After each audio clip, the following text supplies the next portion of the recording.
네. 오늘 배우게 될 내용 이렇게 살펴봤는데요. 오늘 강의로 기초를 다지시고 다음 주 강의로 실전 사례 보시면 되겠습니다. 물론 오늘도 인제 실전 사례들 나오는데 다음 주에는 인제 실제로 근로계약서를 작성하는 법에 대해서 알려드릴게요. 강의가 끝나면 우리가 할 수 있는 것들 근로계약서 왜 꼭 작성해야 되는지 알 수 있고요. 필수 서류를 모두 갖출 수 있고요. 노무 분쟁을 이제 예방할 수 있어요. 그리고 포괄임금 산정제를 이해할 수 있고요.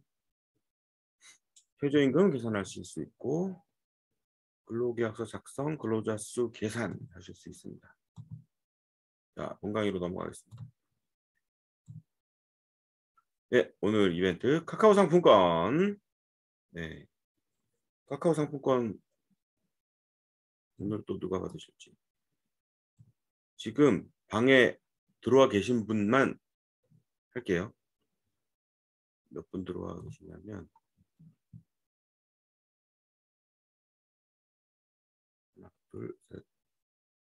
저희 그 팀장님들 빼고 하나. 에린 정 님이 1번, 김국현 대표님이 2번, 여지혁 대표님 3번, 이주빈 대표님 4번. 확률 25%. 자, 한번 추천해 보겠습니다. 2번. 2번 누구시죠? 2번. 김국현 대표님 축하드립니다. 카카오 상품권 보내드릴게요. 아, 근데 멘티 기업이 아니시구나. 아, 아깝다. 어쨌든 축하드립니다. 끝나고 저한테 채널톡 주세요. 채널톡 주시면 제가 카카오 상품권 보내드릴게요. 자, 이제 들어가겠습니다. 왜 근로계약서를 작성해야 하나? 보겠습니다. 왜 근로계약서를 작성해야 되나? 그 사업장에 노무 분쟁이 일어나는데 이슈가 크게 4개가 있어요. 여러분도 한번 보세요. 다 이제 고개 끄덕이실 것 같은데 첫 번째가 포괄임금 산정제 그거잖아요. 뭐 기본급, 뭐 연장근로수당, 뭐 경조사, 뭐 그다음에 기타 뭐 직급수당, 뭐 가족수당 이런 거 다 합쳐서 얘는 그냥 월급 얼마로 하겠다. 이게 포괄임금 산정제거든요. 보통 이제 중소업체들은 이렇게 쓰시는데 이걸 이제 잘못 쓰면 난리가 나는 거예요. 네. 그리고 그다음에 임금 체불 분쟁.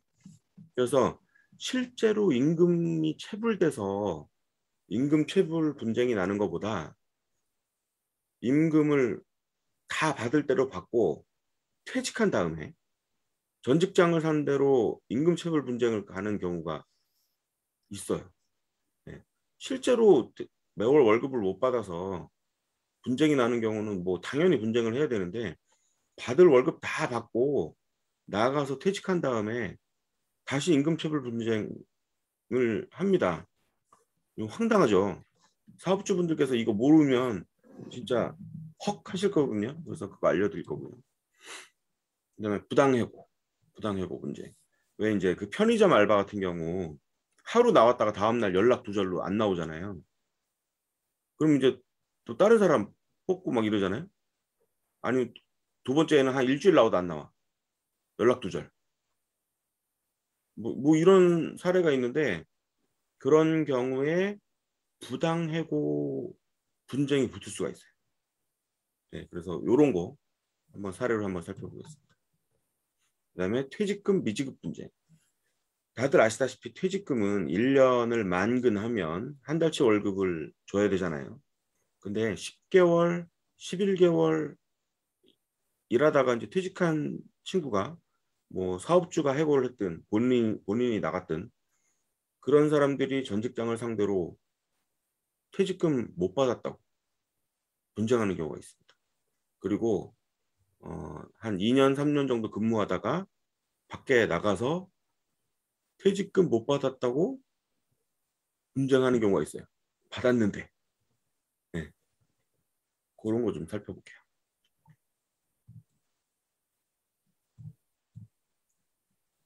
오늘 중요한 강의니까 보세요. 자, 왜 근로계약서를 작성해야 되나? 이 큰 제목으로 한번 보겠습니다. 이런 서류 비치하고 계십니까? 그래서 임금체불 분쟁에 대비해서 근로계약서, 급여명세서, 급여대장, 연월차 사용대장 요 네 개 지금 채팅창에 좀 쳐주세요. 이거 네 개 다 가지고 있다. 나는 손 들어주세요. 하나라도 뭐 하나는 없다. 있다 없다.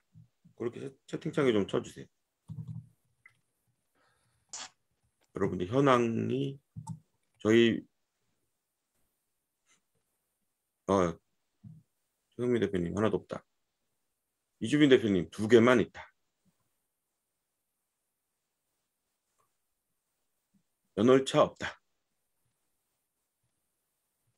네네. 요즘에는 이제 노무사 따로 쓰고 세무사 따로 쓰면 비용이 많이 나가니까 세무사들이 이걸 해줘요. 근데 세무사들이 노무 규정에 대해서 잘 모르고 본인도 그냥 대충 이제 하다가 이 뒤통수 빵 맞는 거죠.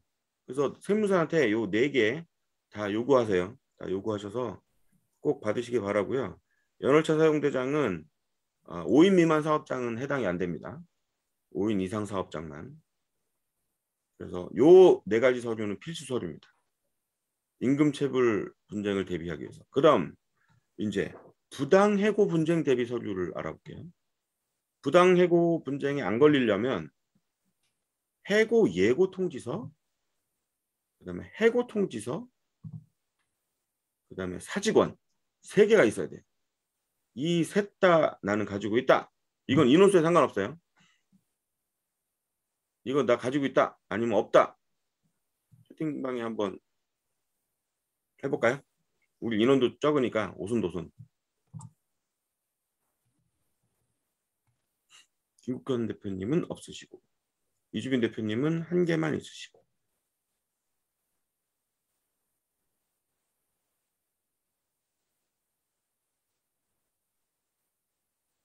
아, 해수 대표님 들어오셨네. 일부만 있다. 네네. 이 7개 다 있으면 일단 그 경찰서나 노동청에 갈 일은 없습니다. 서류로 이제 소명이 되니까. 근데 이거 없으면 경찰서나 노동청에 가셔야 돼요. 자, 요거 꼭 기억해 주시고 근로계약서 외에 꼭 구비해야 될 서류 7개 기억해 주시기 바라겠습니다. 자, 그다음에 또 같은 제목이에요. 왜 근로계약서를 작성해야 되나? 같은 제목 밑에 근로기준법 위반 최대 분쟁 사례는 근로계약서 관련 사례예요. 그러니까 근로계약서가 없어서 나는 분쟁이 있고 근로계약서를 잘못 써서 생기는 분쟁이 있어요. 근로계약서가 있더라도 내용이 위법한 경우가 있거든요. 그다음에 실제 그 근로계약서 관련해서 그 안에 항목들이 있을 거 아니에요. 발생 빈도별로 분류해 보면 제일 높은 게 최저임금 위반. 그러니까 해가 지났어요. 1년이 지나서 최저임금이 올라서 거기에 맞춰서 최저임금을 맞춰줘야 되는데 안 한 거죠. 예, 그래서 있는 직원들은 사장님한테 얘기해서 올려받으면 되는데 나간 직원이 문제인 거예요. 나간 직원. 1월 달, 2월 달 정도 있다가 나가서 보니까 최저임금이 올랐네? 뭐 이렇게 해가지고 최저임금 위반 사례가 제일 많고요. 근로계약서 관련해서. 근로계약서 관련해서 두 번째는 임금 체불을. 아까도 말씀드렸다시피 매월 급여를 안 받아서 임금 체불을 하는 경우는 뭐 당연히 소송이 돼야죠. 그런데 그거 말고 줄 거 다 주고 받을 거 다 받았어요. 그리고 나가서 퇴직한 다음에 임금체불 소송을 거는 거예요.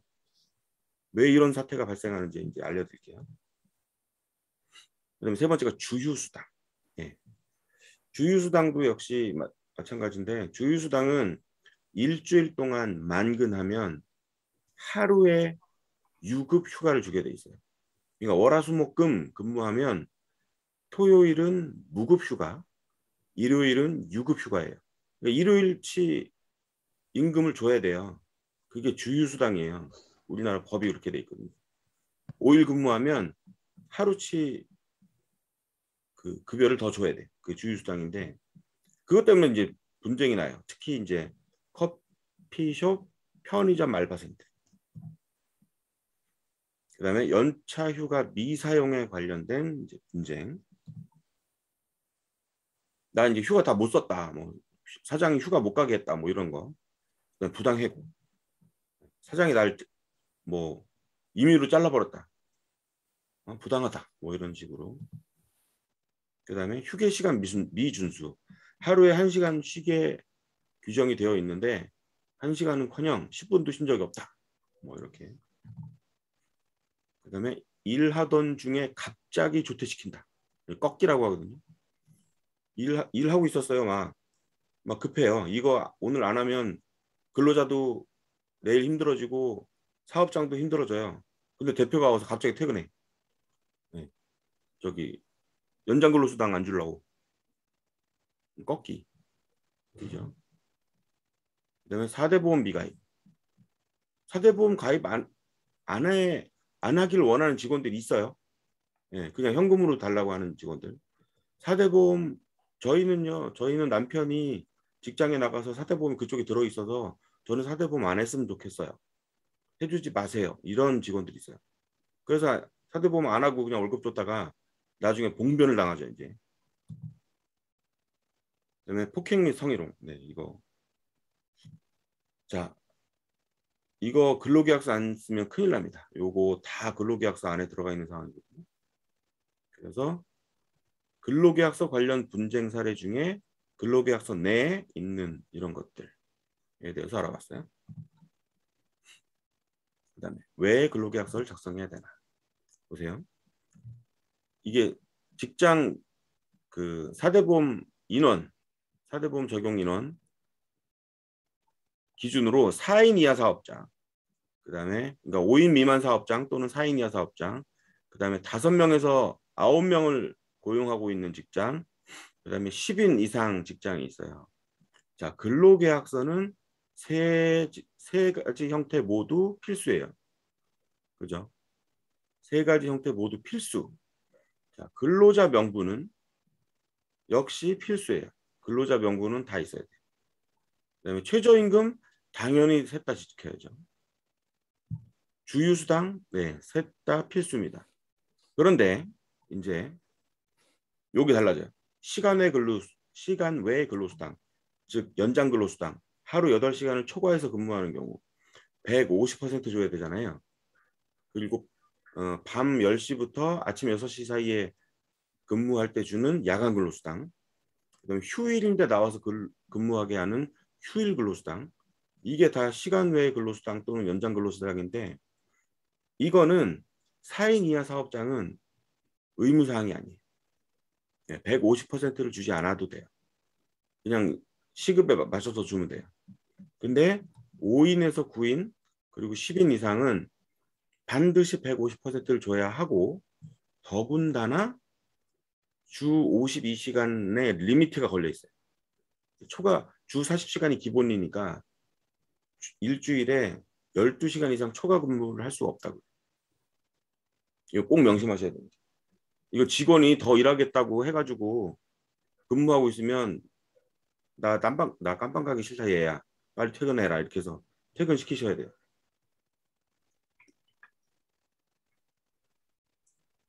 그 다음에 연차수당 있어요. 연차수당은 연월차를 다 써야 되잖아요.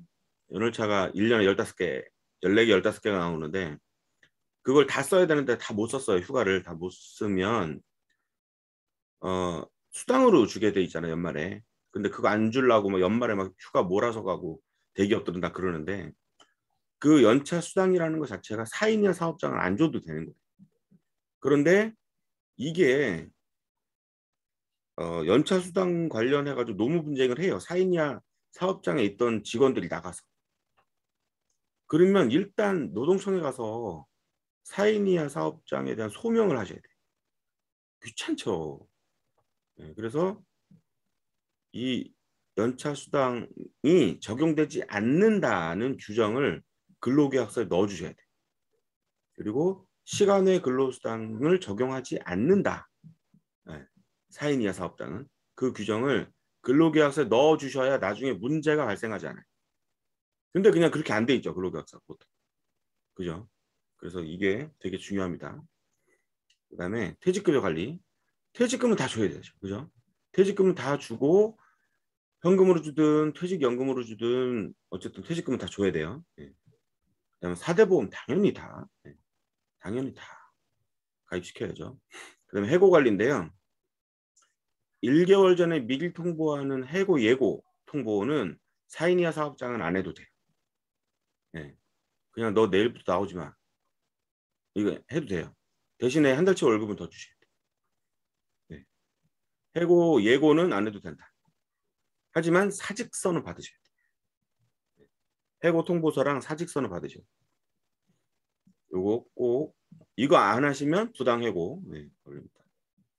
그다음에 성희롱 예방 교육 네 이건 요 두 사업장은 그 뭐 사인 해가지고 제출하면 되고 10인 이상은 반드시 온라인 교육 들어야 됩니다. 취업 규칙은 10인 이상 사업장만 돼요. 이거는 이제 고용노동부에다가 직접 신고하셔야 되는데 자 요거 관련해서 이제 좀 심도 있게 다뤄볼 거예요. 이제 요거 관련해서 보겠습니다. 자 노무 분쟁에 의한 사업주의 피해 사례부터 볼게요. 우리 이제 이론만 하면 너무 재미없잖아요. 그러니까 사례로 한번 볼게요. 사례. 첫 번째 사례. 아니 이게 부당해고라고? 라는 사례예요. 억울하다. 이게 무슨 부당해고야? 이런 사례인데요. 볼게요.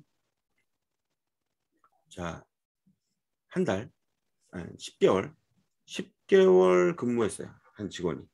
10개월 근무한 직원이 본인의 사정상 퇴직하여도 부당해고로 노동청에 진정할 수 있어요.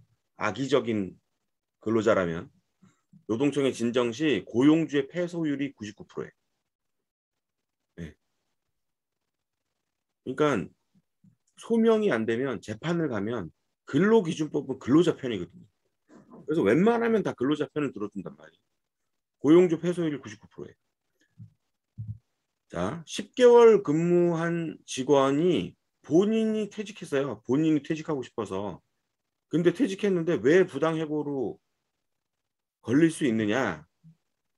고용주의 소명 자료가 있어야 되는데 없으면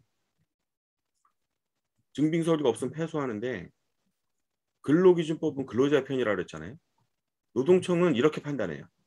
퇴직금을 지급하지 않기 위해서 10개월 또는 11개월 근무한 직원을 퇴직시켰다. 라고 해석하는 거예요. 네.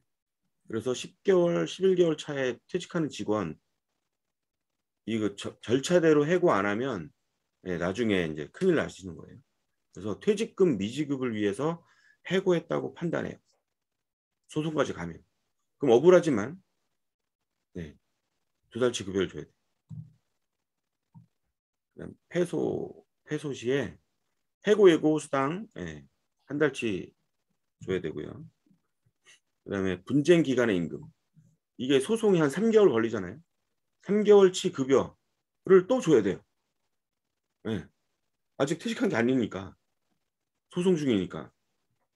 그래서 해고 예고 수당 한 달치 급여, 그다음에 분쟁 기간의 임금까지 줘야 돼요.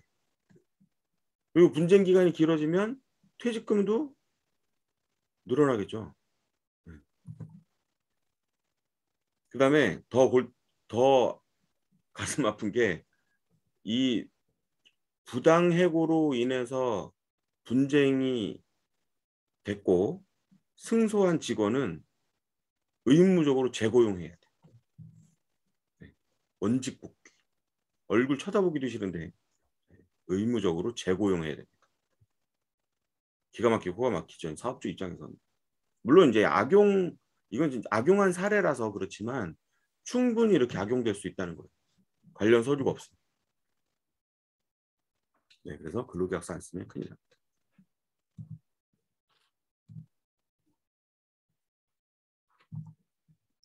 자, 노무 분쟁에 의한 사업주 피해 사례 이제 두 번째 사례 볼게요. 자, 아니 첫 번째 사례네요. 자, 앞에 나왔잖아요. 그러면 도대체 어떻게 해야 되냐? 이 첫 번째 사례 이런 일을 예방하려면 이제 어떻게 해야 되냐? 채팅방에도 대표님 질문 주셨잖아요. 김민경 대표님이 자, 어떻게 해야 될까요? 자, 근로자 해고 시 30일 전에 예고해야 됩니다. 근거 서류 확보. 물론 5인 미만 사업장은 아니에요. 근거 서류 확보해야 돼요. 그리고 예고하지 않으면 31분 이상의 통상 임금을 지급해야 돼. 너 내일부터 나오지 마. 그리고 2달치 급여 주면 되거든요. 그런데 이것도 그 해고의 사유가 부당하다고 생각되면 부당해고로 또 걸려요. 부당해고에 대한 처벌을 받을 수 있어요. 근로자한테 추가로 지급은 안 해도 되지만 부당해고로 또 걸릴 수 있어요. 2달치 급여를 줘도 이거 위반하면 2천만 원 이하의 징역, 아니 2천만 원 죄송해요. 오타. 2년 이하의 징역, 1,000만 원 이하의 벌금. 죄송합니다. 2년인데 이런 중요한 데서 오타를 내다. 바꾸겠습니다. 지금 안 바꾸면 또 2년 이하의 징역, 1,000만 원 이하의 벌금. 큰일 나죠. 그래서 근로계약서 안 쓰시면 진짜 최악의 경우에 깜빵 가신다. 물론 뭐 다들 뭐 중간에 합의하라고 하지만 진짜 악의적인 근로자를 만나면 깜빵 가실 수도 있습니다. 자, 이제 다음 사례 2번 볼게요. 경기도에 있는 요양병원 사례인데요.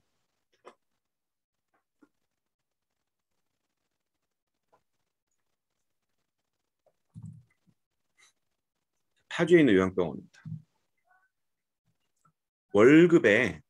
매월 월급에 퇴직금을 포함해서 지급했어요. 네, 그러니까 퇴직금이 그러니까 연봉을 13분의 1로 나눠가지고 그 마지막 13번째 그거를 12개로 나눠가지고 매월 포함시킨 거예요. 월급에 퇴직금을 포함해서 지급했어요. 월급에. 서로 근로자랑 대표랑 합의된 거예요. 야, 우리 퇴직금 주는 대신에 매월 월급에다가 퇴직금 포함해서 줄게. 그러면서 이제 한 거예요. 그리고 1년마다 퇴직금을 정산했어요. 매년. 지금은 퇴직금 정산이 법으로 금지되어 있지만 예전에 이랬어요. 1년마다 퇴직금 정산해서 줬어요. 그리고 이제 매년 계약을 갱신한 거죠. 연봉을 13분의 1로 분할해서 12월에 2개월치 급여를 지급하거나 아니면 월급에 퇴직금을 포함해서 지급하거나 이렇게 두 가지 사례로 급여를 줬어요. 직원들. 네. 12월에 2달치 급여를 주거나 이렇게 해서 매년 퇴직금을 정산했어요. 퇴직한 직원이 근데 전 직장을 상대로 노무소송을 합니다. 뭐라고 했을까요? 포괄임금 산정제에 포괄임금 산정제에서 주의사항을 어긴 근로계약서를 가지고 있었어요. 그래서 노무 분쟁이 발생했고 예, 사업주가 패소했어요. 예, 이렇게 월급에 퇴직금을 포함해서 주거나 연봉을 13분의 1로 분할해서 12월에 두 달치 급여를 주고 퇴직금을 땡친다라고 하면 원천무효예요. 왜냐? 직원이 오래 근무하면 급여가 오르잖아요. 예. 근데 매년 퇴직금 정산하면 급여 200만 원 시작했으면 1년에 200만 원 퇴직금. 그 다음 해에 210만 원 퇴직금. 그 다음에 230만 원 퇴직금, 240만 원 퇴직금, 250만 원 퇴직금. 이렇게 10년을 퇴직금을 매년 받는 거랑 10년 뒤에 급여가 300만 원이 돼서 300만 원에 대한 그 퇴직금을 한 번에 빵 받는 거랑 어떨까요? 다르죠. 네, 그래서 매년 퇴직금을 정산하면 총 받는 퇴직금이 줄어요. 근데 급여가 호봉이 오르고 급여가 오르는 걸 기다렸다가 맨 나중에 진짜 정년퇴직을 하면 퇴직금이 엄청 많죠. 그때 급여가 많으니까. 그래서 매년 퇴직금 정산하려고 했거든요. 그래서 이게 원천무효다. 이런 판결이 나온 사례입니다. 원천 무효. 퇴직금을 다시 지급해라. 네. 이렇게 해서 퇴직금을 다시 지급했고요. 그동안 12월에 2달치 받은 급여의 나머지 한 달치는 퇴직금이 아니라 상여금 처리가 됐어요. 그럼 연봉이 오르죠. 네. 연봉이 오르는 효과를 줘서 기본급이 높아지고 당연히 퇴직금도 더 늘어났어요. 네. 한마디로 망한 거죠. 그래서 배상액이 2억 8천이 나왔고요. 결국 병원이 폐업했습니다. 이 사업주는 폐업을 하더라도 급여는 줘야 돼. 폐업을 하더라도 급여는 줘야 돼. 네, 이거 굉장히 심각한 문제예요. 이거 지급 안 하잖아요. 그러면은 유치장 갑니다. 유치장. 저 아시는 대표님이 진짜 돈이 없어서 급여를 못 줬거든요. 미안하다고 그러고.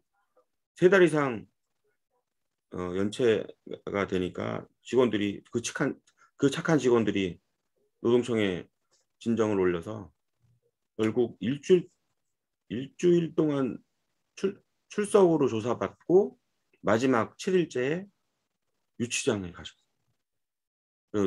그래서 그 사모님 되시는 분이 친정에 있는 돈을 박박 긁어가지고 아이가 지급한 걸로 알고 있습니다. 뭐 그렇게 돼요. 네. 그래서 근로계약서 잘 쓰셔야 된다.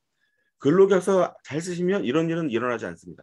제가 여러분들을 겁주려고 그러는 게 아니라 이런 사례들이 있으니까 근로계약서를 제대로 작성해야 된다. 네. 이거를 말씀드려요. 그 다음에 다음 사례 볼까요?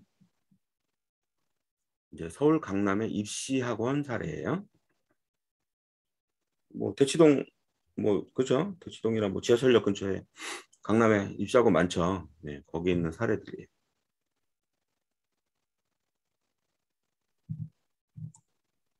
질문이 하나 올라왔는데 볼까요? 근로자의 요구로 퇴직금을 정산해도 인정되지 않나요? 네. 퇴직금을 매년 정산하는 것 자체가 불법입니다. 근로자가 요구해도 해주면 안 돼요. 그래서 이제는 안 되는 겁니다. 법이 바뀌었어요. 이런 억울한 사례가 나올까 봐 법을 아예 바꿔버렸어요. 자, 노무분쟁에 의한 사업주의 피해 사례 입시학원 볼게요. 자, 학원 원장과 강사 간의 퇴직금 및 각종 수당 그리고 부당해고에 대한 노무분쟁 사례예요. 자, 퇴직금뿐만 아니라 각종 수당 거기다 부당해고까지 엮였어요. 어떻게 엮이나 한번 보세요. 자, 22개월 근무했습니다. 그 강사가 22개월간 땡땡 어학원에서 근무했고요. 여자 강사고 원장 간에 합의 해고를 했습니다. 합의 해고. 해고의 원인은 이 여자 강사가 전날 밤에 이제 과음을 하고 폭음을 하고 다음날 오후가 돼서 학원에 나와도 그냥 본인이 피곤하니까 뭐 수업도 제대로 안 하고 이렇게 의자에 앉아서 그냥 앉아서 무슨 저기 옛날 초등학교 담임교사 선생님처럼 그냥 의자에 앉아서 수업 진행하고 애들이 듣던 말든 뭐 그래가지고 학원에 좀 피해를 입혔어요. 그 학부모들 그 항의도 들어오고. 그래서 이제 원장이 너 이러이러해서 안 되겠다. 아무래도 학원을 옮겨야 되지 않겠느냐. 그래서 합의 해고를 했습니다. 여자도 수긍하고 뭐 학원에 누를 끼쳐서 죄송합니다. 그리고 이제 합의 해고가 됐습니다. 네. 그리고 이제 나갔어요. 자, 강사가 해고 한 달 뒤에 마지막 한 달치 월급 그 당시에는 180만 원이었어요. 마지막 한 달치 월급을 받고자 원장에게 내용 증명을 발송했어요. 원장님, 제가 이렇게 해고됐지만 학원에 피해를 끼쳤지만 그래도 제 월급은 주셔야죠. 마지막 한 달치. 그리고 내용 증명을 보냈어요. 근데 원장이 학원에 끼친 피해로 내가 오히려 너한테 손해배상을 청구해야 될 상황인데 어떻게 뻔뻔하게 마지막 월급을 요구하느냐. 못 주겠다. 거절했어요. 이후에 이 똑똑한 여자 강사는 인터넷을 뒤졌어요. 이런 사례도 엄청 많잖아요. 정보 수집 후에 관할 노동청에 진정합니다. 자, 원장의 입장에서 내용 증명을 받고 강사의 재직 시절 불량한 근태와 학원의 피해 등을 고려해서 1개월 월급 지급을 거절했고 노동청의 조사 명령을 받은 후에 변호사를 선임합니다. 이제 감정 싸움으로 가는 거죠. 그래 할 때까지 해보자. 난 너한테 죽어도 못 주겠다. 변호사를 선임해서 대응합니다. 자, 누가 먼저 건드렸어요? 네, 여자 강사가 먼저 건드렸어요. 잘 헤어지는 듯 했는데 여자 강사가 먼저 불을 지폈어요. 그래서 남자 원장은 변호사를 선임해서 대응합니다. 자, 결과는 원장이 패소하고 강사가 승소했어요. 원인이 뭘까요? 원장 피해액은 3천만 원.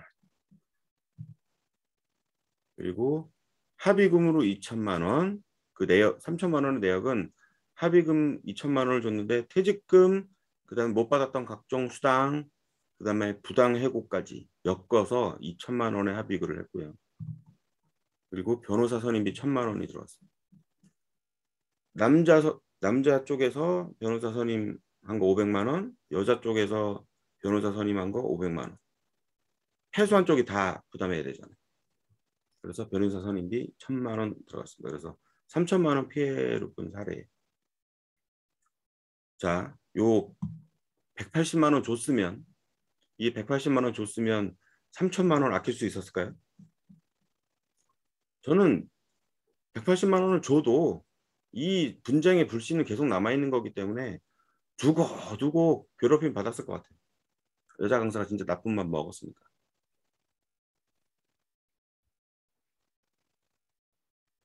자, 이렇게 해서 근로계약서 안 쓰시면 이제 큰일 나는 거예요. 자, 그 다음 사례 한번 볼게요. 서울 강남의 성형외과 병원. 네, 여기에 이제 간호사들이 와서 간호사들 퇴직하면서 노무 분쟁 사례인데요. 네. 서울 강남의 성형외과 병원 노무 분쟁 사례 볼게요. 근무 시간. 이 병원의 간호사들이 어떻게 근무했는지 일단 근무 시간부터 볼게요. 자, 월요일 금요일은 8시 출근해서 1시간 동안 이제 저기 준비하고 9시에 병원을 열어요. 그래서 6시에 이제 같이 퇴근하는 그런 시스템을 가지고 있었어요. 강남 병원들 뭐 다 이렇죠. 그리고 토요일 날은 아침 8시에 나와서 오후 4시 퇴근. 토요일은 이제 진료를 이제 빨리 끝내고, 그리고 일요일은 이제 쉬죠. 자, 이렇게 되면 요게 주 52시간 근무예요. 계산을 해보면 주 52시간 근무인데, 자, 주 52시간 근무면 위법은 아니잖아요. 네. 연장근로수단의 맥스가 주 52시간이니까 이게 넘어가면 이제 문제가 되는 거거든요. 그래서 주 52시간 근로라서 문제가 없어요. 그리고 문제가 어떻게 발생했냐면 퇴직한 간호사가, 이 간호사는 심지어 이 원장이 그동안 근무해줘서 고맙다. 그래서 환송 파티까지 했어요. 네. 직원들 회식해가지고 환송 파티도 해주고, 아, 너 그동안 너무 수고 많았다. 개인적인 사정이 있어서 퇴직한다. 아쉽다. 네, 그래서 환송 파티까지 해줬다니까요. 환송 선물도 주고, 퇴직 선물도 주고. 그런데 이런 간호사가 개인 사정으로 돈이 필요했어요. 어떤 사정이었냐? 이 간호사의 남동생이 오토바이를 타고 가다가 음주운전으로 오토바이 타고 가다가 사고를 냈어요. 네, 합의금이 800만 원이 나온 거죠. 안 그러면 깜빵 가는 거예요. 못 내면. 그래서 이 누나인 간호사가 사방팔방으로 돈을 구하러 다닌 거죠. 근데 뭐 돈을 800만 원을 어떻게 이제 금방 구하겠어요. 못 구했는데 마침 친구 한 분이 너 그렇게 돈이 급하면 안면 몰수하고 전 직장에 대해서 노무소송을 해라. 그러면 돈을 추가로 받을 수 있다. 네, 세상이 이렇습니다. 그래서 임금 체불로 임금 체불로 고소를 했고요. 이해가 안 되시죠? 아니 왜 월급 다 받고 퇴직금까지 받았는데 임금 체불로 고소를 했고요. 두 번, 임금 체불로 고소했는데 연장 근로 수당을 못 받았다. 이렇게 임금 체불로 고소한 거예요. 근데 사실 이 사람이 받았던 급여에는 이 포괄 임금제 계약서로 주 52시간에 대한 대가가 다 포함되어 있는 급여였거든요. 근데 근로계약서에 그게 안 써 있던 거죠. 그래서 주 40시간 초과한 주 12시간에 대해서 150% 줘야 되잖아요. 연장 근로수당은 150%. 내 통상임금의 150%를 지급해라 하고 소송이 들어왔습니다. 그래서 월요일 금요일은 8시에서 6시 근무고 토요일은 8시 4시 근무니까 주 52시간 근무니까 주 12시간 초과 근무했다. 주 12시간 초과 근무 나 수당 못 받았다. 이렇게 들어온 거예요. 통상임금은 월급을 209로 나눈 거거든요. 그 주 40시간 기준으로 209시간이에요. 근무 시간이. 그냥 외우세요. 209시간. 나중 저 뒤에 가면 이제 왜 209가 나오게 됐는지 설명을 해드릴 텐데 그거 과정 모르셔도 되니까 주 40시간 근무하는 직장은 시급에다가 209를 곱하면 월급이 나오는 거예요. 최저 시급에다가 209를 곱하면 최저 월급이 나오는 거예요. 209. 그러니까 월급을 209로 나눴어요. 그랬더니 통상임금 이제 시급이 나올 거 아니에요. 그래서 요거예요. 192, 이 간호사가 192만 원을 받았어요. 근데 이거는 사실 이 주 50시간에 대한 급여라고 합의하고 받은 거예요. 네, 그런데 임금체불 소송이 가니까 이 192만 원은 순식간에 기본급이 된 거죠. 네. 왜냐하면 근로계약서에 그 조항이 없으니까. 192만 원을 200구로 나눴어요. 요게 이제 이 사람의 통상임금이 되는 거예요. 여기에다가 1.5로 곱하죠. 왜 1.5를 곱해요? 연장근로수당은 150%니까. 1.5로 곱하고 이거를 12를 곱해요. 왜 12를 곱할까요? 12시간. 이건 시급이잖아요. 시급을 12시간 초과 근무한 거예요. 그리고 이건 주 초과 근무잖아요. 그죠? 일주 초과 근무 수당이니까 이거를 4.435, 4.345로 곱하면 월이 되는 거예요. 일주는 4주이기도 하고 5주이기도 하잖아요. 아니, 한 달은 4주 또는 5주잖아요. 그걸 평균 내면 4.345주예요. 이것도 외우셔야 돼요. 4.345주. 이 4.345주를 곱하니까 이제 월급이 나오는 거예요. 그죠? 월 통상임금. 곱하기 몇 개월 근무했어요? 26개월 근무했잖아요. 그러니까 26개월 동안 못 받은 내 체불 임금을 달라고 소송을 한 거예요. 계산해 봤더니 얼마? 1,868만 원. 네. 1,868만 원을 달라고 소송을 합니다. 자, 근데 그 눈치 빠르신 분은 보셨겠지만 여기 1번이라고 썼잖아요. 그럼 2번도 있다는 거예요. 네. 아니 임금 체불로만 1,800만 원 소송이 들어왔는데 2번은 또 뭘까요? 2번 볼게요. 주유수당. 주유수당 2번인데. 네, 2번인데요. 이거 앞으로 번호를 2번으로 썼어야 되는데. 주유수당입니다. 주유수당은 유급 휴일 수당이에요. 월요일부터 금요일까지 만근. 네. 개근하면 일요일은 유급 휴가예요. 그걸 주유수당이라고 하는데 보통 사업주들이 계산할 때 이걸 안 넣어요. 209시간에는 주유수당에 대한 것도 들어가 있는 거거든요. 그러니까 주유수당이 있는데 192만 원을 200구로 나오는 그 통상임금을 매주 일요일 8시간, 매주 일요일 8시간 곱했더니 일당이 73,492원이 나왔어요. 이게 일당이잖아요. 그러면 이 일당을 이게 일주일에 발생하는 하루의 일당이잖아요. 이거를 4.34로 곱하면 한 달치 주휴수당이 나오죠. 예. 그게 한 달치 주휴수당이 31만 원이에요. 그러면 이 사람이 몇 개월 근무했다고요? 예, 26개월. 그러면 26개월치 주휴수당은 830만 원이 됩니다. 네, 이렇게 해서 주휴수당에 대한 추가 청구 소송이 들어옵니다.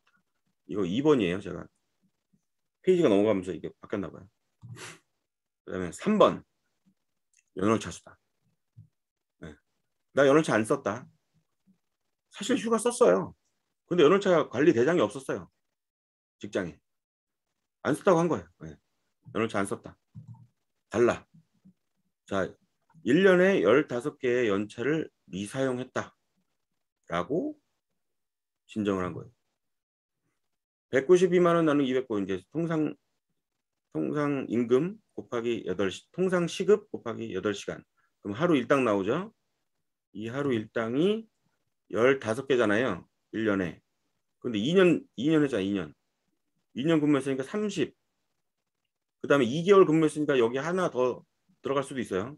어쨌든 30 또는 32일 사이에 이걸 또 청구했어요. 그러면 요거 곱하기 31이잖아요. 그러면 미지급 연월차 수당이 220만 원이 또 나오는 거예요. 미지급 주휴수당, 미지급 연월차 수당. 그래서 여기서도 또 1,000만 원이 나왔어요. 그럼 앞에 거랑 합치면 얼마일까요? 사업주 배상액은 1,800, 830, 220 해서 2,918만 원을 배상해야만 하는 상황이 된 거죠. 네. 왜 그랬나요? 근로계약서 잘못 써서. 여기에다가 변호사비, 양쪽 변호사비 1,000만 원도 해소한 사람이 돼야죠. 그래서 합계 3,918만 원의 배상이 이루어졌던 케이스입니다. 후덜덜 하시죠. 후덜덜. 그래서 근로계약서 안 쓰시면 큰일 난다는 거. 다시 한번 강조하고 넘어가겠습니다. 자, 퇴직금 미지급. 제가 잘못 쓴 게 아니었네. 퇴직금 미지급 또 있었네. 앞에 가볼게요. 1번이 임금체불이잖아요. 임금체불에 연장근로수당이 있었고, 그 다음에 주휴수당이 임금체불이고, 연월차 수당이 임금체불이고, 사업주 배상액이 그래서 1번에 대해서 3,918만 원이 나온 거예요. 1번에 대해서 3,918. 무서운 빡빡이 아저씨. 그럼 2번에 대해서 무섭잖아. 얼마가 나왔을까요? 2번은 퇴직금 미지급으로 걸었어요. 나는 임금체불도 있는데 퇴직금도 못 받았어. 이렇게 나온 거예요. 왜냐하면 환송에는 했는데 사직서는 안 썼거든요. 네. 동료 간호사들이 증언했어요. 환송 파티도 했다. 그렇지만 서류가 없어서 인정을 못 받았습니다. 사직서 미작성으로 퇴직금을 지급하라고 판결이 나왔어요.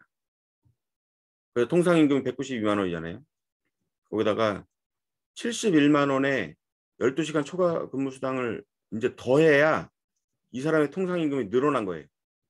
기존에 192만 원에서 12시간짜리 초과 근무수당 71만 원이 더해져서 이 사람의 기본 통상임금은 263만 원이 된 거예요. 이거 기준으로 이제 퇴직금을 지급해야 되는 거죠. 네. 그래서 퇴직금은 263만 원 곱하기 2년치, 그 다음에 12달분에 2달 근무한 26개월치. 그래서 569만 원의 퇴직금을 또 지급해라. 이렇게 나왔습니다. 아까 3,900만 원짜리 또 뚫려 맞았는데 560만 원 또 내래요. 그다음 세 번째, 부당해고로 겁니다.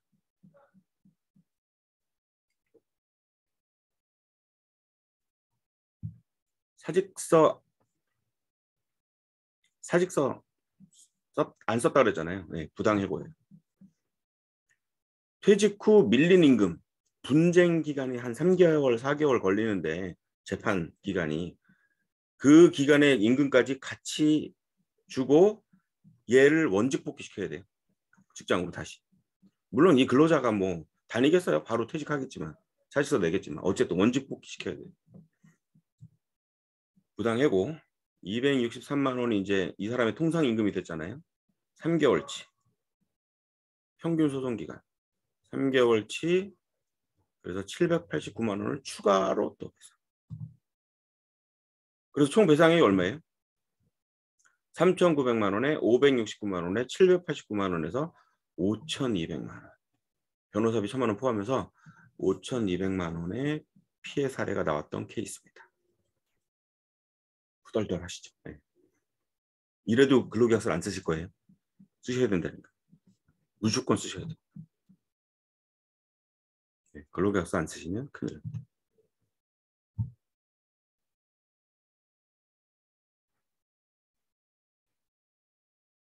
아, 누가 또 음소거가 있어. 그렇군요. 자, 다음 페이지 넘어갈게요. 자, 근로기준법을 위반하면 처벌을 받는다 그랬잖아요. 아까 그건 합의금이잖아요, 재판은. 합의금 말고 처벌을 또 받아요. 네. 네, 볼게요. 근로계약을 체결했는데 근로계약서를 안 줬어요. 근로계약서를 안 줬어요. 임금, 근로시간, 휴일, 휴가, 취업장소, 담당 업무 등을 안 써놨어요. 근로계약서에. 그럼 500만 원 이하의 벌금. 자, 그다음에 근로자 명부를 작성해야 되는데 안 했어요. 근로자 명부가 없어. 500만 원 이하의 과태료. 위에는 벌금, 밑에는 과태료예요. 네. 다르죠? 벌금하고 과태료는 달라요. 그다음에 소정 근로시간. 이게 주 일주일 40시간인데 이거 위반하면 최대 52시간까지는 돼요. 근데 그거 초과하면 2년 이하의 징역. 이제 신체 구금까지 가는 거예요. 그다음에 1,000만 원 이하 벌금. 현재는 옛날에 20인 이상 사업장인데 지금은 10인 이상 사업장. 그다음에 법정 수당, 연장 근로수당, 야간 근로수당, 휴일 근로수당에 대해서는 100분의 50 이상을 가산 지급해라. 그러니까 150%를 줘라 이 소리잖아요. 이거 어기면 3년 이하의 징역 또는 2,000만 원 이하의 벌금. 요 앞에 저희들이 예를 들어봤던 그 사업주 여기 지금 다 걸리죠. 네, 싹 다 걸려요. 물론 이게 다 누적되지는 않아요. 그중에 제일 형량 많은 걸로 가겠죠. 그 다음에 유급휴가. 금품청산. 금품청산은 뭐냐면 퇴직금을 못 준다. 그러면 빨리 무슨 수단과 방법을 가리지 않고 빨리 14일 이내에 줘야 돼. 일체의 금품을 지급해야 돼. 이거 어기면 3년 이하의 징역, 2,000만 원 이하의 벌금. 그다음에 유급휴가 있어요. 유급휴가가 연차휴가죠. 8월 이상 출근한 근로자에게 10일의 연차 유급휴가가 부여돼요. 지금 15일로 바뀌었죠. 15일에 연차 유급휴가를 줘야 되는데 안 줬어요. 물론 4인 이하 사업장은 해당이 없습니다만 어쨌든 어기면 2년 이하의 징역, 1,000만 원 이하 벌금. 그다음에 해고 예고수당.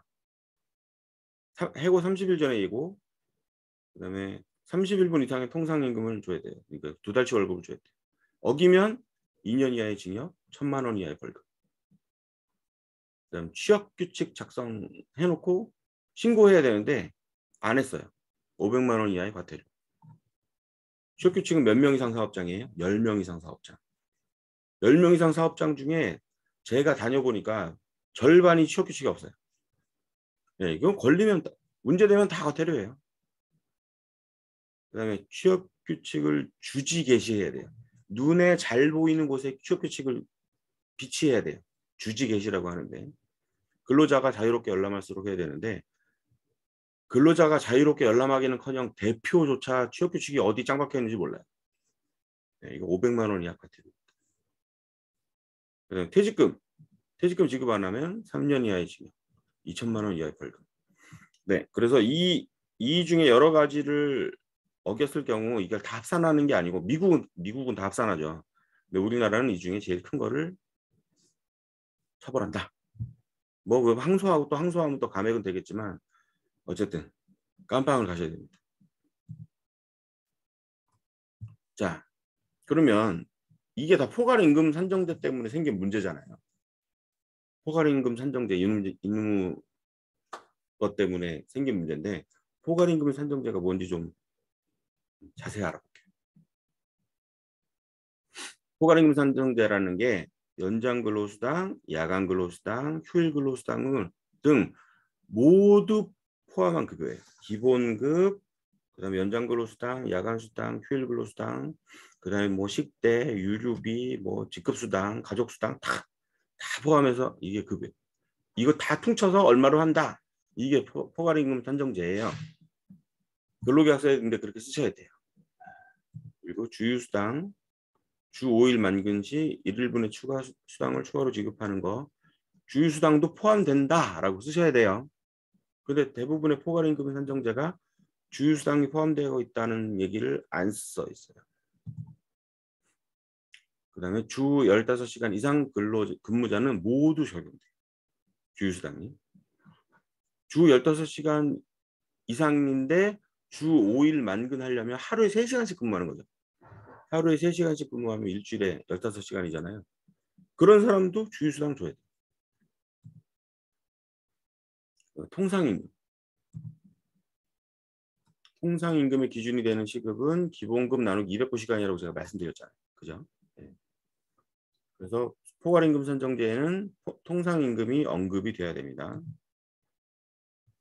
그다음에 연장근로수당, 휴일근로수당, 네, 요거 150% 지급해야 되고, 야간근로수당은 저녁 10시부터 아침 6시까지 이것도 50%를 추가로 또 줘야 돼요.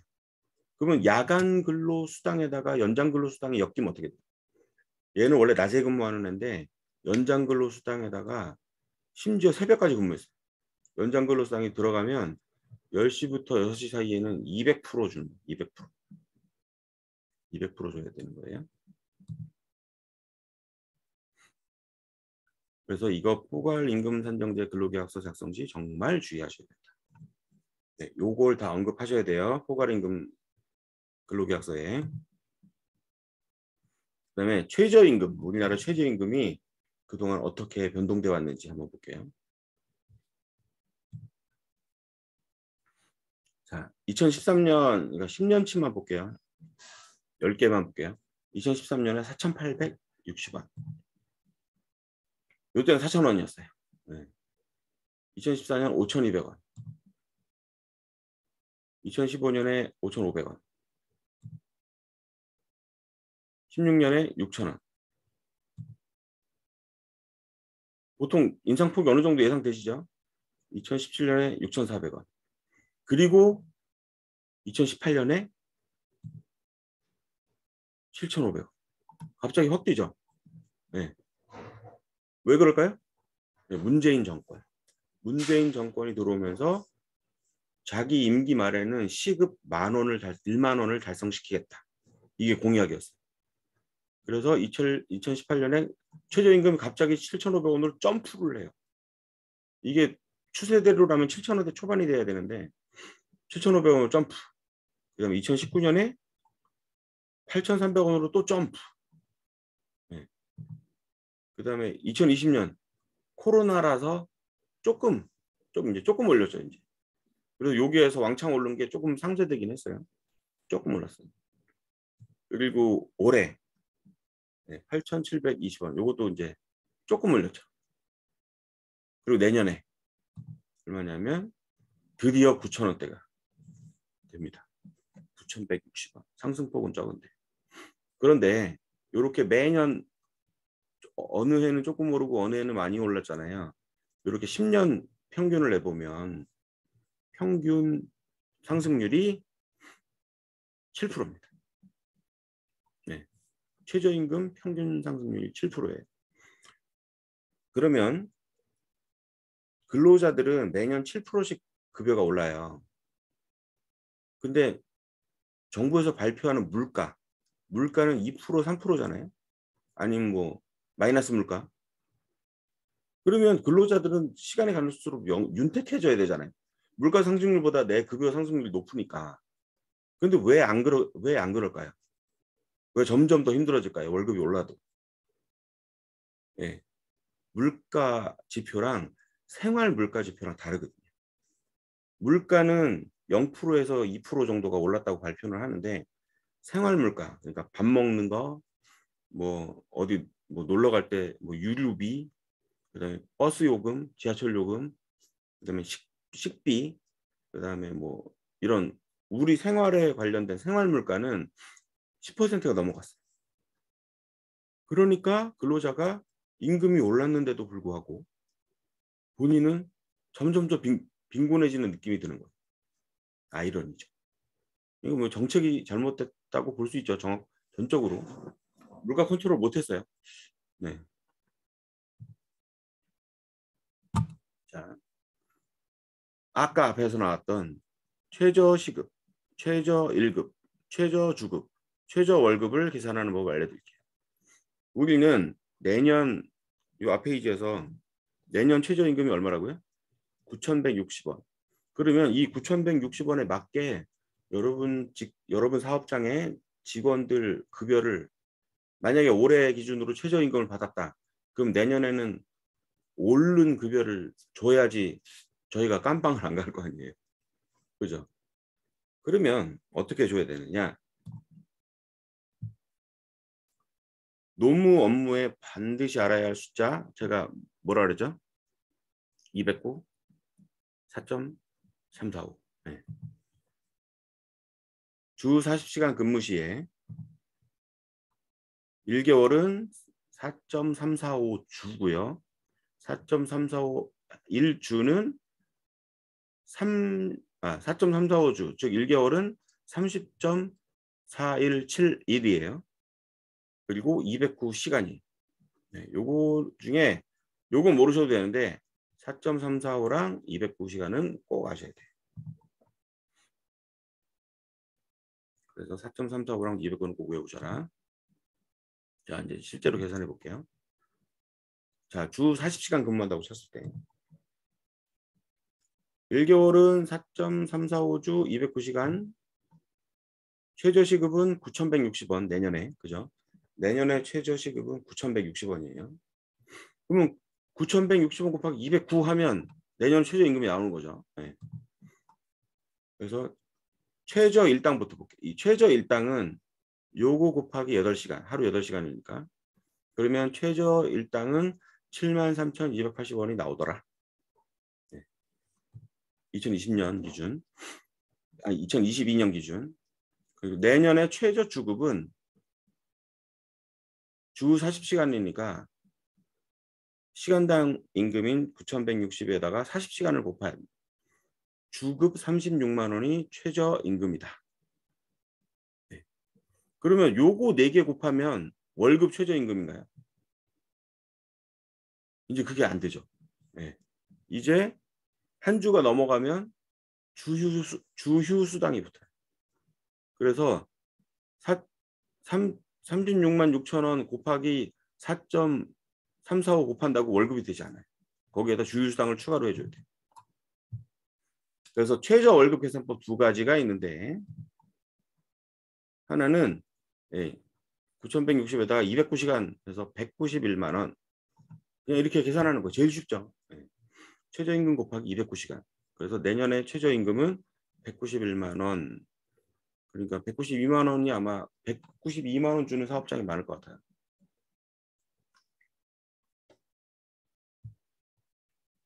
이게 이제 최저임금. 그다음에 두 번째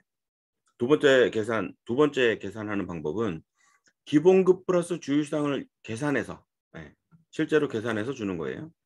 그래서 기본급은 191만 409 여다가 기본급과 주휴수당을 더했더니 191만 409원이 나와요. 이게 가장 정확한 데이터예요, 사실. 209도 근사값이거든요. 원래 208점 얼마예요. 그래서 191만 409가 나오는데 정부에서 최저임금의 기준을 209를 곱한 값을 최저임금의 기준으로 하겠다고 발표했어요. 원래는 이 191만 원이 맞는 거예요. 191만 409원이. 근데 이것도 209시간에 수렴하게 저희가 이제 하는 거죠. 어쩔 수 없이. 원래 오리지널은 이거예요. 기본급 따로 주휴수당 따로 구해서 합하니까 191만 400. 요 이제 구하는 건 뒤에 뒷페이지에서 할게요. 그래서 네. 4.345랑 209시간은 꼭 알아야 된다. 알았고요. 자, 이제 여기서부터는 이제 모르셔도 돼요. 209만 알면 되는데 그래도 궁금하잖아요. 도대체 그게 어떻게 나온 숫자인지. 그래서 그거를 좀 풀어서 설명해 드릴게요. 최저 월급 계산 두 가지가 있습니다. 209시간 방법이 있고요. 이거는 기본 시급, 최저 시급에다가 209시간 곱한 것. 그다음에 그 209시간의 근거. 그냥 마냥 외우라고 했는데 그래도 어떻게 나온 숫자인지를 알아야 되잖아요. 그래서 그 근거가 이겁니다. 이 209시간의 근거를 구하는 방법도 이제 두 가지가 있는데 첫 번째 계산법. 1일 8시간. 그 다음에 이게 5일이니까 일주일이죠. 일주일 곱하고 이거에 4.345를 곱하니까 173.8시간이에요. 네. 근데 이것만 가지고 안 되죠. 뭐가 들어와야 돼요? 네. 주휴수당이 들어와야 되잖아요. 그래서 일요일 급여. 일일 8시간 곱하기 1일 곱하기 4.345. 일주에 하루가 유급 휴일이에요. 일요일이. 그게 34.76시간이에요. 네. 그래서 8 곱하기 4.345. 그러면 34.76시간이 나옵니다. 그럼 얘랑 더해야 되죠. 얘랑 더하면 208.56이 나와요. 그리고 오타. 이렇게 졸지도 않았는데. 아, 제가 어저께 잠을 못 자긴 했습니다. 173.8이네요.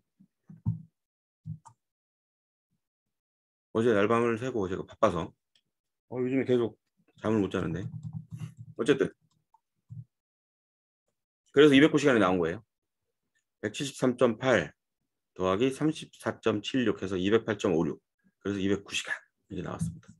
자, 2번 계산법 볼게요. 자, 이렇게 계산하는 게 이제 정석이고 209라는 숫자가 어떻게 또 나온 거냐. 주 40시간 더하기 주휴수당 8시간 하면 48시간이잖아요. 네. 이게 일주일에 줘야 될 임금 시간인데 이게 52주죠. 1년에 52주니까. 근데 1년에 52주하고 하루가 남아요. 1년은 52주 맞는데 하루가 남아요. 364일 된다는 거죠. 거기에 하루 부족한 8시간을 더해. 네. 그럼 이 두 개가 365일에 대한 그 시간이 나오죠. 그거를 12개월로 나눠. 그러면 월 208.66시간이 나와요. 그래서 209시간으로 근사치로 하자. 요거랑 비슷하죠. 비슷한데 달라요. 어쨌든 208.56 얘는 208.66 그렇게 해서 둘 다 근사값으로 209시간을 쓰자. 이렇게 해서 시급 곱하기 209가 월급을 산정하는 공식이 된 거예요. 네. 근거는 여기 있습니다. 그다음에 최저월급 계산하는 법 뭐 두 가지 중에 209시간 방법을 봤고요. 이제는 기본급 계산 따로, 주휴수당 계산 따로 그렇게 하는 거 볼게요. 자, 기본급은 이게 주급 36만 6,400원 곱하기 4.345 그러면 월급 159만 2,008원. 네, 이게 기본급의 월급이죠. 근데 이게 이것만 가지고 되는 게 아니라 주휴수당이 들어와야 되잖아요. 주휴수당은 73,280원. 요거 일당 일주일에 하루 들어오니까 일당 7만 원 3,000원을 4.345를 더해. 그래서 31만 8,000원이 나와요. 그래서 계산한 금액이 191만 409원이에요. 그런데 저희가 209 시급에다 209 하는 거를 표준으로 한다 그랬잖아요. 그래서 이게 사실은 제일 정확한 방법이거든요. 191만 409원. 이 나왔지만 그냥 209에 맞춰서 191만 4,440원으로 하겠다. 그래서 내년 최저임금이 이게 나온 겁니다. 그러니까 191만 4,400원을 선정하시든지 아니면 192만 원을 하시든지 아니면 200만 원을 하시든지 그게 이제 최저임금 기준이 되겠네요. 자, 이렇게 됐습니다. 계속 이어서 자, 요 앞에는 주 40시간 근무 기준이었어요. 그죠? 이게 주 하다 보면 이게 주 40시간 그죠? 주 40시간 근무 시 기준이었거든요. 그런데 이제 주 52시간 근무 기준으로 보자고요. 왜냐하면 초과근로 하는 직장이 아직도 많아요. 그래서 주 52시간 근무를 하면 최저임금이 191만이 아닐 거잖아요. 그죠? 아무래도 시간을 더 일하니까. 얘네들은 얼마 줘야 되나. 그리고 연장근로 12시간은 150%를 줘야 되니까. 그것까지 감안하면 최저임금이 얼마인가 볼게요. 최저 월급 플러스 연장근로수당을 줘야 되는 거죠. 최저 월급은 앞에서 말했듯이 191만 4,440원이에요. 여기에다가 연장근로수당 주 12시간 그래서 9,160원 최저 시급 곱하기 12 네, 12시간이니까 곱하기 150%. 근데 요게 일주일치 연장근로수당이잖아요. 그러니까 여기다가 4.345 하면 월 연장근로수당이 71만 6,403원이 나오는 거예요. 근데 이제 반올림하고 뭐 근사값으로 해서 716,404 716,404원 이렇게 나온 겁니다. 연장근로수당. 그럼 얘랑 뭐랑 더하면 돼요? 얘랑 더하면 이 최저임금이랑 연장근로수당이랑 더하면 주 52시간 일하는 근로자의 최저임금은 263만 원이 됩니다. 네. 이거보다 5인 이상 사업장인데 이거보다 적게 주고 있다. 그러시면 내년에 문제됩니다. 네, 문제 되시니까 급여를 일단 어쩔 수 없어요. 법으로 정한 거니까 올려주셔야 됩니다. 네, 그래서 요거 숫자 잊어버리지 마시라고.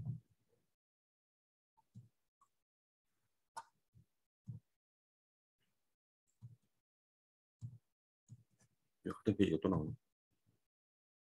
네. 그리고 이제 근로계약서 작성 실무는 이제 다음 주에 계속 할 건데요. 강의 들으셨겠지만 지금 15분 남았어요. 15분 빨리 끝났는데 질문이 어마어마하게 많으실 것 같습니다. 질문 받겠습니다. 저는 노무 강의할 때가 질문이 제일 많아요. 질문 받겠습니다. 질문 올려주세요. 이제 다음 주에는 근무 유형별로 그러니까 뭐 아파트 매장 아니야 백화점 매장의 관리직, 백화점 매장의 판매직, 일용 근로직, 뭐 일주일 근로직, 뭐 한 달 급여직인데 생산직, 그다음에 사무직, 그다음에 생산직 관리자, 그다음에 사무직 관리자, 뭐 이렇게 해가지고 살펴볼 거예요 다음 주에. 네, 전영흠 대표님, 직원이 장기 근속 하다가 결혼 자금으로 퇴직금 중간정산을 요구할 때는 어떻게 하는지요? 결혼은 중간정산 되는 사유 중에 하나로 알고 있는데 제가 한번 다시 볼게요. 이게 몇 바뀌어가지고 보겠습니다.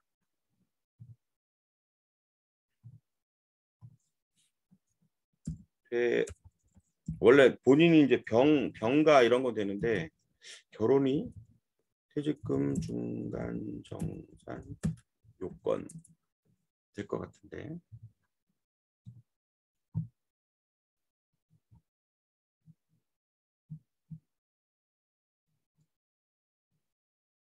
여기 있네요. 무주택 근로자가 본인 명의 주택을 구입하는 경우 예. 퇴직금 중간정산 가능. 무주택 근로자가 주거를 목적으로 전세금 또는 보증금을 부담하는 경우. 그다음에 근로자 본인과 배우자, 부양가족이 6개월 이상 요양을 필요하는 경우. 병, 아플 때. 그러니까 집 살 때, 전세 살 때, 그다음에 아플 때 근로자가 퇴직금 신청한 날부터 이전 5년 이내 파산 선고를 받은 경우. 네, 그래서 돈이 아예 없는 경우. 생활비도 없으니까. 그다음에 근로자가 퇴직금 신청한 날부터 5년 내 개인회생, 그러니까 파산 또는 개인회생 하면 퇴직금 중산 가능하다네요. 회사가 기존 정년을 연장하거나 보장하는 조건으로 협약 등을 통해 임금이 줄어든 경우. 그러니까 임금 피크제를 도입한 경우. 네, 그러면 임금 피크제니까 올해 기준으로 퇴직금을 받으면 퇴직금이 엄청 많잖아요. 근데 내가 임금 피크제 때문에 내년엔 급여가 내려가요. 그럼 퇴직금이 직전 3개월 기준이니까 내년에 퇴직금이 내려갈 거 아니에요? 그러면 이제 중간정산을 요구할 수 있죠. 내년에 퇴직금 확 떨어지는데. 네, 그런 경우는 된다고 하네요. 예, 상식적으로 다 이건 해줘야 되는데 그런 것 같아요. 그다음에 그 회사와 근로자 상호 간 합의에 의해 일일 1시간 또는 주 5시간 이상 근무 시간을 단축해서 3개월 이상 계속 근무하기로 한 경우. 요거는 이제 워라밸 고용지원금 뭐 고기에 해당하면 근로 시간이 줄었으니까 급여가 줄 거 아니에요? 그죠? 주 40시간 근무인데 주 35시간으로 줄었어요. 그러니까 급여는 유지할 수도 있지만 줄여도 할 말 없잖아요. 그럴 경우에 퇴직금 중간정산을 요구할 수 있다. 이렇게 위 고용노동부 장관이 정한 재난으로 피해를 입은 경우 이렇게 8가지에 대해서만 지급받을 수 있다고 합니다. 그러니까 결혼은 안 되고 결혼해서 집을 살라고 이건 되는 거예요. 전영흠 대표님 답변 드렸습니다. 그다음 김국현 대표님 직원을 용역업체를 통해서 고용했다면 근로계약서를 저희가 작성해야 되나요? 용역업체가 작성합니다. 파견직으로. 네. 용역업체랑 계약하고 이쪽 대표님 업체는 용역회사랑 계약을 하는 거예요. 인력 파견을 받는 계약을. 직원하고는 안 해도 되고 직원하고 하는 케이스도 있는데요. 어쨌든 기본은 안 해도 됩니다. 전영흠 대표님 결혼 자금을 주택 관련으로 중간정산 면목으로 하면 되겠군요. 네, 그렇습니다. 집을 살려고 한다. 또는 전세를 들어가려고 한다. 근데 난 지금 돈이 없다. 그러니까 퇴직금 중간정산 해다오. 그러면 이제 된다는 소리입니다. 이렇게 정한 8가지 경우 외에는 절대로 중간정산을 해줄 수 없다. 그렇게 아시면 되겠습니다. 또 질문 없나요?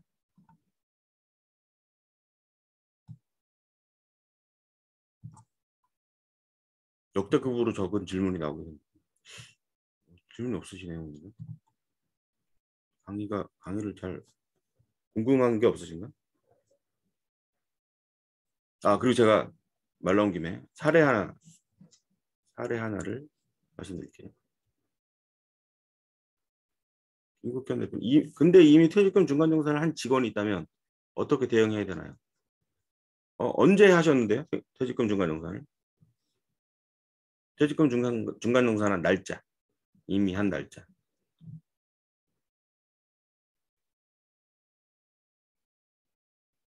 김국현 대표님? 올해 상반기 하셨다고요? 그거 고용노동부에 문의하셔야 될 것 같습니다. 여기 보시면 2012년 7월 법이 바뀌었거든요. 네. 2012년 7월 이전에는 중간정산이 돼요. 근데 2012년 7월 이후에는 중간정산 안 돼요. 근데 해주셨잖아요. 그러면 그 토해내는 게 원칙인데 그 근로자 다 썼을 거라고요. 이미. 이런 경우에 고용노동부에 빨리 신고하셔서 나중에 피해 안 보지 않게 빨리 신고하셔야 돼요. 난 몰랐고 직원이 중간정산 해달라고 해서 해줬는데 어디서 강의를 들어보니까 중간정산이 불법이라고 하더라. 나 이거 어떻게 해야 되냐. 빨리 그 근로감독관을 고용노동부 지역노동청에 전화하셔서 근로감독관과 통화를 하셔야 됩니다. 안 하시면 나중에 독박이에요. 김국현 대표님 꼭 지방노동청 근로감독관하고 꼭 통화하세요.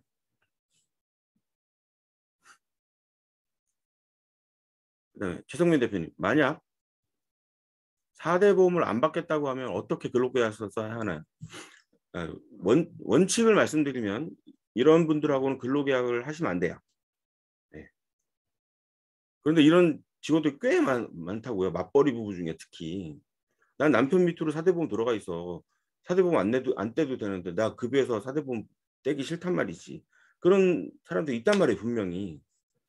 그러면 우리 회사는 이 사람이 꼭 필요해요. 이런 경우에는 해줘야 돼요. 어쩔 수 없잖아요. 대신에 임용계약서 써야지. 이걸로 향후에 결코 문제를 제기하지 않는다. 반드시 노무사의 도움을 받으셔야 돼요. 임용계약서 쓰셔야 됩니다. 그래서 나중에 관공서에 불려갔을 때 소명할 수 있는 자료가 있어야 돼요. 최성민 대표님, 요런 직원이 10명 이상 있는 제 관리 기업이 있거든요. 직원이 50명인데 10명 이상이 4대 보험을 가입을 안 했어요. 여기 이제 나중에 진짜 큰일 난다고 제가. 그렇게 해가지고 그 4대 보험 가입 안 된 직원만 법인을 분리시켰어요. 혹시 어떻게 될지 몰랐어요. 나중에. 법인을 분리시켜버렸어요. 그래서 만약에 문제가 되면 그 신규 법인에서만 처리할 수 있도록. 물론 임용계약서 썼죠. 그래도 문제될 수 있으니까. 네.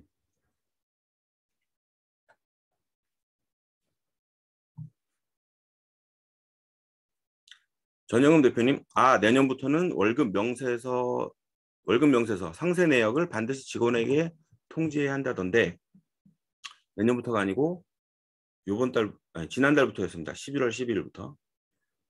11월 12일부터 월급 기본급 얼마, 식대 얼마, 그래서 4대 보험 국민연금 얼마 띄고 건강보험 얼마 띄고 산재보험 얼마 띄고 고용보험 얼마 띄고 그래서 차인 지급액 월급이 얼마인데 이거 공제하고 너한테는 이거 줄 거야. 그리고 송금해 줘야 되잖아요. 그리고 그 급여 명세 내역을 반드시 줘야 돼요. 올해 11월 12일부터. 꼭 줘야 돼요. 그래서 이거 귀찮잖아요. 그래서 이거 다음 시간에 강의하려고 그랬는데 카카오톡으로 무료로 지급 명세해 주는 업체가 있습니다. 카카오톡 급여 명세서 발송. 여기 있죠. 플렉스팀. 뉴플로이드.net인가? 몇 군데 있던데 얘가 제일 유명한 것 같았어요. 뉴플로이. 예. 얘가 이제 인공지능 시스템이 들어간 그러니까 그 근로자 정보를 퍼와서 사업주의 동의를 얻고 근로자 정보를 퍼와서 그 직원 등록을 하면 그 근로자의 그 정해진 급여 날 아침에 얘가 카톡을 자동으로 보내줘요. 네. 그리고 무료예요 지금 두세 개 업체가 이거 가지고 경합이 붙어가지고 당분간은 무료가 계속될 것 같아요. 이거 하시면 좋습니다.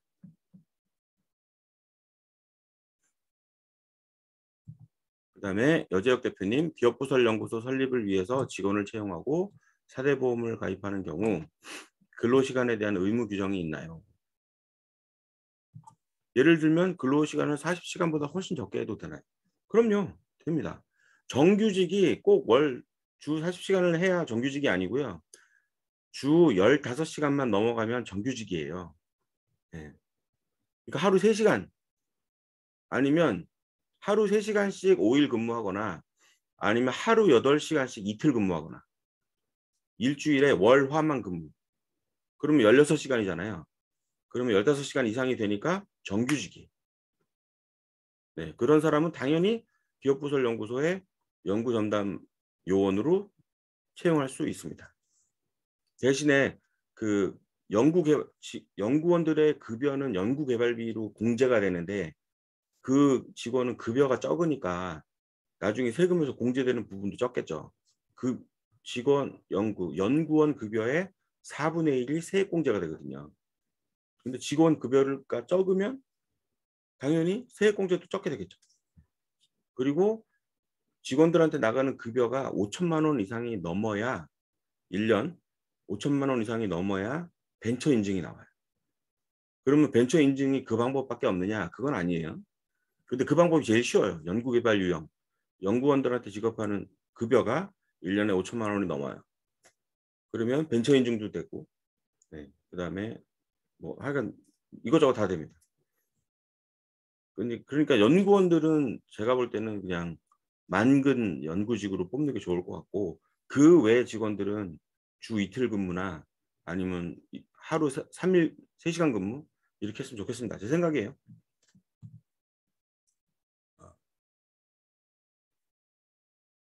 그다음 김국현 대표님, 이면 계약서가 인정되나요?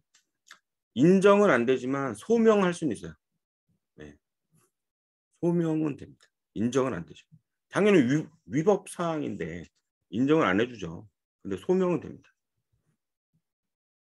전영흠 대표님, 월급 명사서 다행히 11월부터 했네요. 네, 잘하셨네요.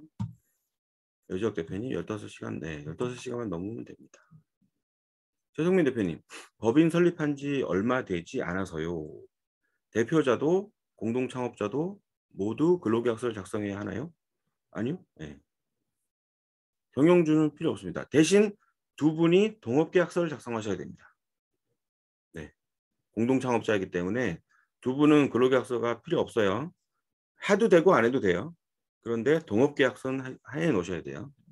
동업계약서가 의무사항은 아니지만 향후에 발생할 문제를 대비해서. 현재는 개발 단계라 급여도 없는데 어떤 문제가 있을까요? 대표이사들은 무급 대표이사가 가능합니다. 세무사한테 얘기하시면 돼요.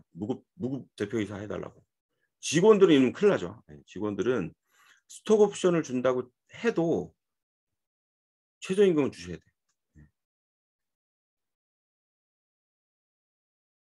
두 분은 여재혁 대표님하고 최성민 대표님 두 분은 경영자시니까 무급 대표이사로 하셔도 됩니다.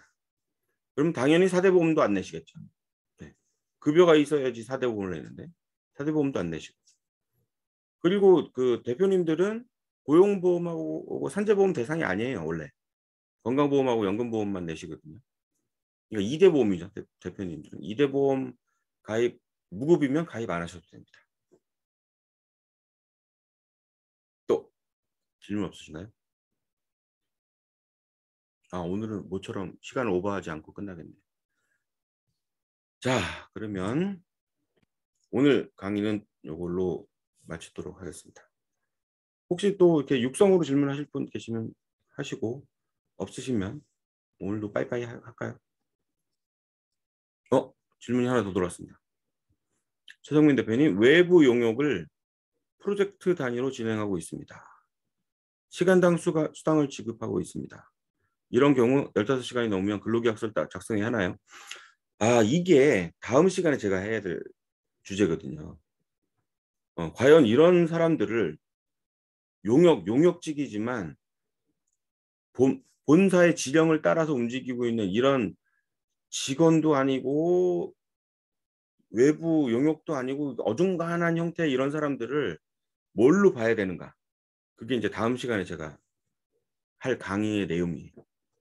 그러니까 오늘이 이제 초급반이었으면 다음 주는 이제 고급반이.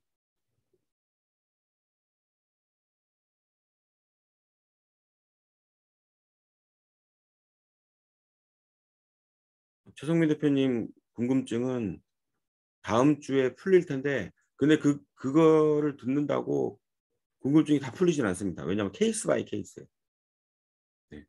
그 조건이 있거든요. 3.3% 떼는 근로자 프리랜서라 할지라도 본사에서 요러한 통제를 받으면 근로자로 본다. 이런 규정이 있어요.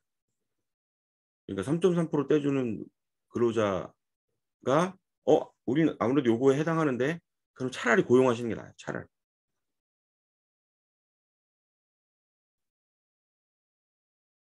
그렇게 되면 되겠네요.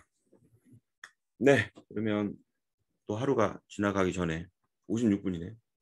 오늘 강의 들어주셔서 감사하고 늦게 들어오신 분 앞에 강의 녹화본으로 보시고 오늘 지금 하나 둘셋 오늘 안 들어오신 20명 오늘 안 들어오신 20명은 녹화본을 꼭 봐주시기 바라겠습니다. 네.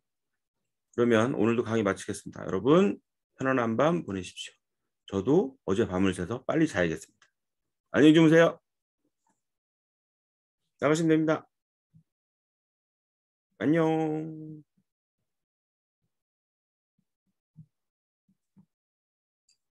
수고하셨어요.